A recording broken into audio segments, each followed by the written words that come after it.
A very powerful storm. Hurricane Melissa has appeared in the Caribbean Sea. It is a Category 5 hurricane, which means it is extremely dangerous. This hurricane is the strongest storm on Earth in the year 2025. Its winds are very fast, making it a record-breaking weather event. Right now, Hurricane Melissa is moving towards Jamaica. It is moving very, very slowly.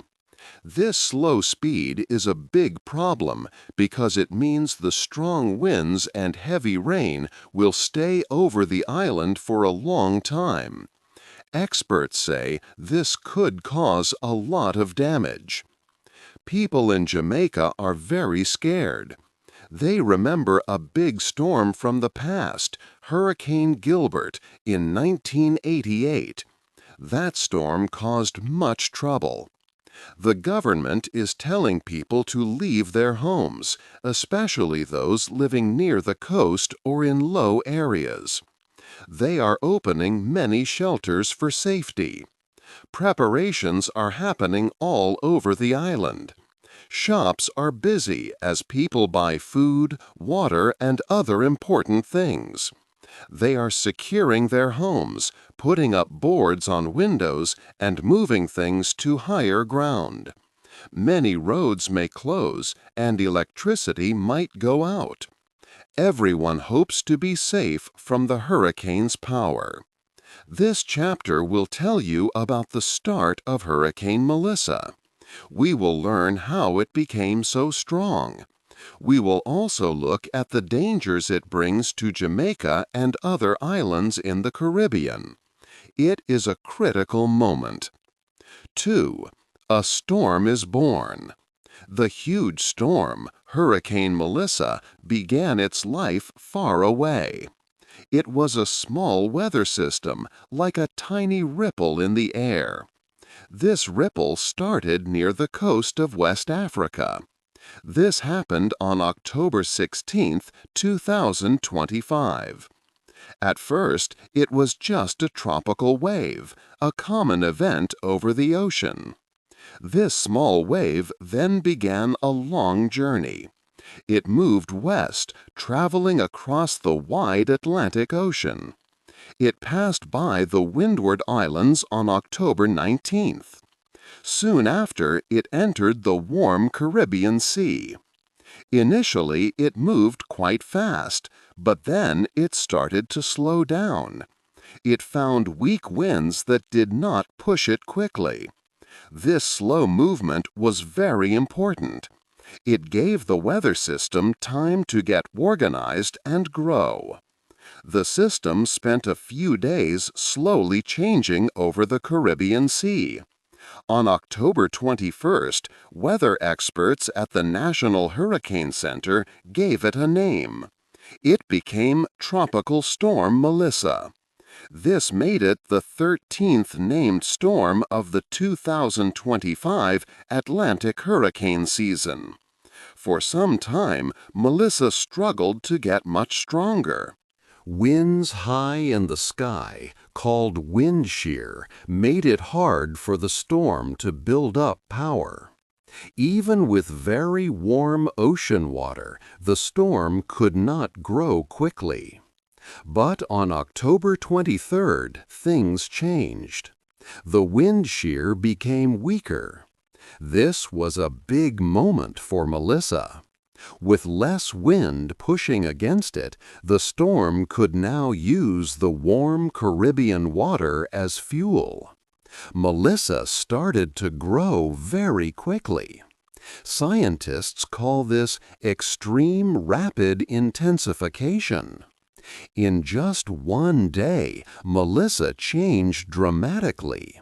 It went from a tropical storm with winds of 70 miles per hour to a powerful Category 4 hurricane with winds of 140 miles per hour. This fast growth was amazing and made Melissa one of the strongest storms ever seen in this part of the world. 3. The storm gets stronger. After being named Tropical Storm Melissa, the weather system did not get much stronger for a few days. It moved over the warm Caribbean waters, but strong winds high up in the air stopped it from growing too fast. However, this situation soon changed dramatically. The winds that were holding Melissa back became weaker. This was bad news for the islands in its path. With less to stop it, Melissa started to grow very fast. This sudden and quick increase in power is something experts call extreme rapid intensification. It means the storm gained a lot of strength in a very short time. Melissa went from being a strong tropical storm to a giant hurricane in just one day. On a Saturday morning, its winds were 70 miles per hour. But by Sunday, only 24 hours later, Melissa had become a dangerous Category 4 hurricane. Its sustained winds now reached 140 miles per hour. This was a huge jump in power, making it twice as fast as what is usually called rapid intensification. But Melissa did not stop there. It continued to pull in warm, moist air from the ocean, using it as fuel. By Monday morning, October 27th, Melissa had reached Category 5 status. This is the highest and most powerful category for a hurricane. At first, its sustained winds were 160 miles per hour. Later that same afternoon, these winds grew even stronger, reaching an incredible 175 miles per hour. The center of the storm, called the eye, became very clear and strong. With this extreme power, Hurricane Melissa broke many records. It was now one of the most powerful hurricanes ever seen in the Atlantic Ocean. Its very fast wind speeds placed it among the 10 strongest Atlantic hurricanes ever recorded. Experts also announced that Melissa was the strongest tropical storm on Earth for the year 2025. This meant no other storm that year anywhere in the world was stronger. The storm was now a true monster, much more powerful and dangerous than anyone had hoped. Its terrible strength showed that it could cause immense damage to anything in its path. 4. A country in danger. Hurricane Melissa was now moving very slowly towards the island of Jamaica. It was about 130 miles south of Kingston. Everyone on the island understood the great danger. Weather experts said Melissa could be the strongest storm to hit Jamaica since records began in 1851. Its extremely slow speed, just 3 miles per hour, meant the island would suffer its full power for a long time. People remembered Hurricane Gilbert from 1988. That storm was a strong Category 3. It caused much damage. But Melissa was far worse, a Category 5 hurricane with winds of 175 miles per hour. These winds could completely destroy buildings, especially older ones. The most dangerous wind conditions were expected in central and western Jamaica. The Jamaican government acted fast to protect its citizens. Prime Minister Andrew Holness ordered mandatory evacuations for vulnerable communities. These included coastal and low-lying areas that faced high risks of flooding and storm surge. All 881 emergency shelters across the island were opened. Officials worked to ensure safety and capacity in these shelters. Minister Pernell Charles gave a clear warning to the public. He said that leaving was not a choice, but a life-saving action. These evacuation orders are not a suggestion, he explained, but a directive to save your life as the country confronts extreme devastation and danger posed by Hurricane Melissa. Experts warned of terrible flooding. In the mountains, rain could be more than 40 inches, a huge amount. This would cause flash floods and many deadly landslides. Local government minister Desmond McKenzie said many of these communities will not survive this flooding. He added that Kingston, the capital, was very low and faced big risks. Norman Manley International Airport, only 10 feet above sea level, was also in great danger from rising waters. The sea was also a major threat. Forecasters predicted the storm surge could reach 9 to 13 feet high along Jamaica's southern coast. This wall of water would move far inland, causing widespread destruction in areas like Westmoreland and St. Elizabeth. Both of Jamaica's main airports, Norman Manley International and Sangster International, were closed. People quickly finished their final preparations. Jamaica was preparing for an unprecedented disaster, facing a storm unlike any in its recorded history. 5. Other islands have problems. Hurricane Melissa was still moving slowly, but it had already caused much trouble for other islands. Hispaniola, which is shared by Haiti and the Dominican Republic, felt the storm's first impacts. The news was sad. In Haiti, 3 people died.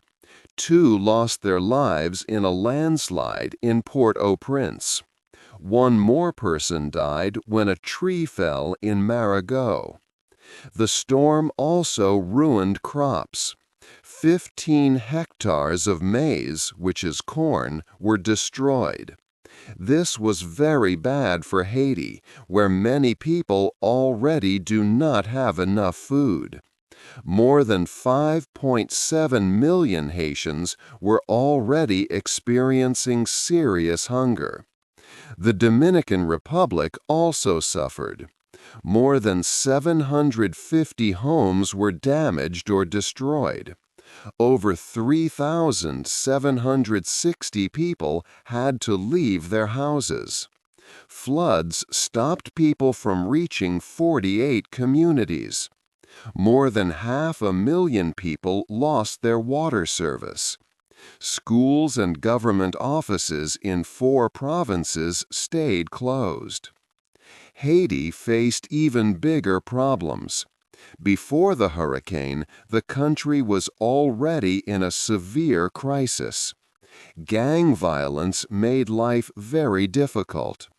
Nearly 1.3 million people had already left their homes because of the gangs. These armed groups controlled big parts of the capital, Port-au-Prince. They used violence, burned houses, and made people leave. The United Nations said that the floods would stop farmers from reaching their fields and markets. This would make hunger even worse. Many people displaced by gangs lived in simple shelters. They had little protection from the strong storm. One person said, "I'm facing 2 storms, the gangs and the weather." Heavy rain would continue to fall on Haiti for days, with up to 35 inches in some areas.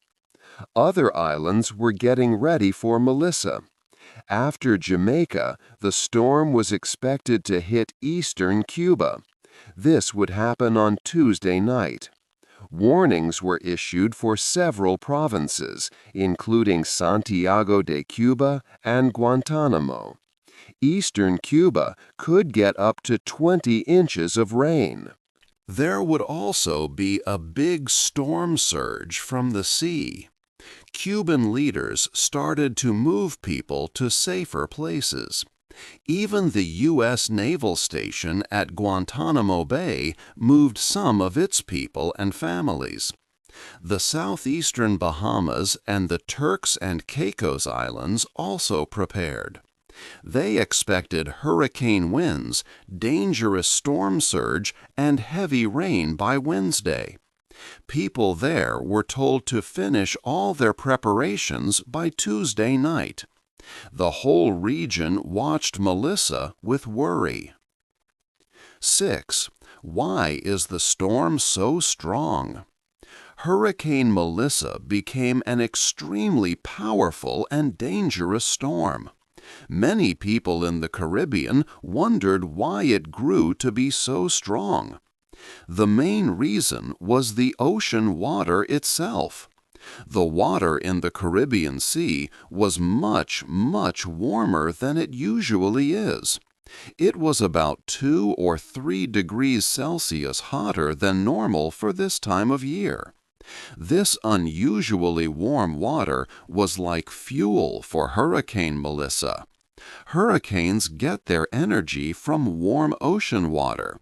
The warmer the water, the more power a storm can take in to grow big and intense. Scientists who study weather have found that these very high ocean temperatures were made much more likely because of global climate change.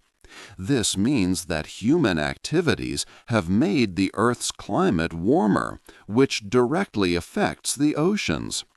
It was not just the top layer of the ocean that was hot. The warm water went very deep, sometimes over 190 feet below the surface. This deep layer of warm water was important. Usually, when a hurricane passes over the ocean, it can bring cooler water from below to the surface. This helps to stop the storm from getting stronger. But because the warm layer was so deep for Melissa, the storm could not cool the ocean. This allowed Melissa to keep getting more and more powerful without anything slowing it down. Experts also saw that Melissa grew very strong very quickly. This fast increase in power is known as extreme rapid intensification. It means a storm changes from being less strong to a giant hurricane in a very short amount of time. Scientists have looked at past storms and current weather patterns. They say that climate change has made it twice as likely for hurricanes in the Atlantic Ocean to get much stronger so fast, just like Melissa did. On top of the warm oceans, a warmer atmosphere also made the storm worse. When the air is warmer, it can hold more water vapor. For every 1 degree Celsius the world gets warmer, the air can hold about 7% more water. This meant Hurricane Melissa was carrying an enormous amount of rain.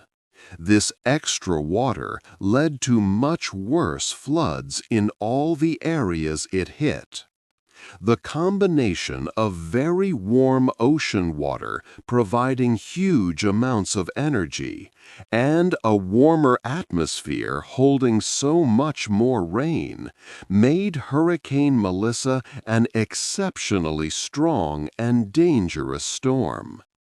It was a clear example of how a warming world can create hurricanes that are more intense and cause greater damage. 7. The storm is slow. Hurricane Melissa was not just strong, it was also very slow. This was one of its biggest dangers. The storm moved at an incredibly slow pace, sometimes only 3 miles per hour. This speed is even slower than a person walking. This slow movement meant that the hurricane would stay over the same areas for a very long time, bringing endless wind and rain. For islands like Jamaica, this meant suffering through hurricane conditions for many hours. Experts warned that Jamaica might experience intense wind and heavy rain for over 3 days. A faster storm would pass more quickly, but Melissa lingered.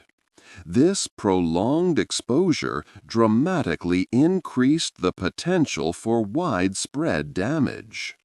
Homes could lose roofs from continuous strong winds. Trees would fall, blocking roads and damaging power lines. The slow speed also meant that Melissa would dump huge amounts of rain. The ground would become completely soaked.